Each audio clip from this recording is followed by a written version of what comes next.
Orúkọ ẹja lédè Yorùbá. Name of fishes in Yoruba.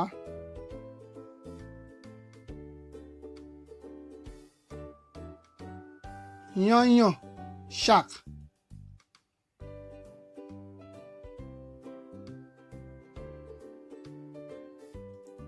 Ọ̀bọ̀kún, barbel fish.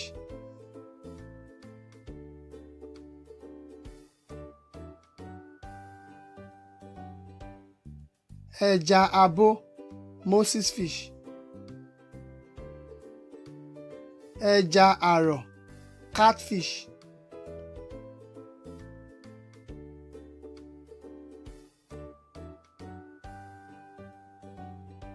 Èpìyà, tilapia.